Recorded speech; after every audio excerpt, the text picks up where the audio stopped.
கால்ஸ்டோன் அதாவது பித்தப்பை கற்கள். நிறைய பேருக்கு ஒரு ஹெவியான ஃபேட்டி மீல்ஸுக்கு அப்புறமா இந்த மேல் வயிறோ இல்லைன்னா வலது பக்கமாவோ ஒரு நல்ல வலி இருக்கும். இது பித்தப்பை கற்கள்னால கூட வரலாம். அண்ட் முக்கியமா பித்தப்பை கற்கள் இருக்கும்போது இது ஏசிம்டமேட்டிக்கா தான் இருக்கும். சிம்டம்ஸ் அவங்களுக்கு ரொம்பவே தெரியாது. சம்டைம்ஸ் அவங்களுக்கு பெயினோ வாமிட்டிங் சென்சேஷனோ ஹெவியான ஃபீவர் இருக்கலாம், அது கூடவே ரொம்ப சில்ஸா இருக்கலாம். இதெல்லாம் இருக்கும்போது அவங்களுக்கு பித்தப்பை கற்கள் இருக்குன்னு நாம கண்டுபிடிக்கலாம். இந்த பித்தப்பை கற்கள் இருக்கிறத நம்ம கன்ஃபார்ம் பண்ணணும்னா யூஎஸ்ஜி அதாவது அல்ட்ராசவுண்ட் டெஸ்ட் எடுத்து பார்க்கறது தான் நல்லது. இந்த பித்தப்பை கற்கள் அதாவது கால்ஸ்டோன் நமக்கு வராம இருக்கிறதுக்கு vitamin B, C and calcium இதெல்லாம் ஜாஸ்தியா இருக்கிற மாதிரி ஃபுட்ஸ் நாம எடுத்துக்கணும்.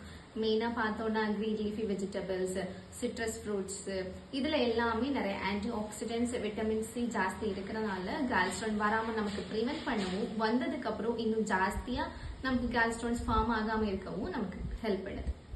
அனிமல் புரோட்டீனை கட் பண்ணிட்டு பிளான்ட் புரோட்டீனா எடுத்துக்கோங்க. எக்ஸாம்பிளா லெக்யூம்ஸ், பல்சஸ் இந்த மாதிரி. தென் ஃபாஸ்ட் ஃபுட், பிவரேஜஸ் இந்த மாதிரி ஃபுட்ஸ் எல்லாமே அவாய்ட் பண்ணிக்கணும்.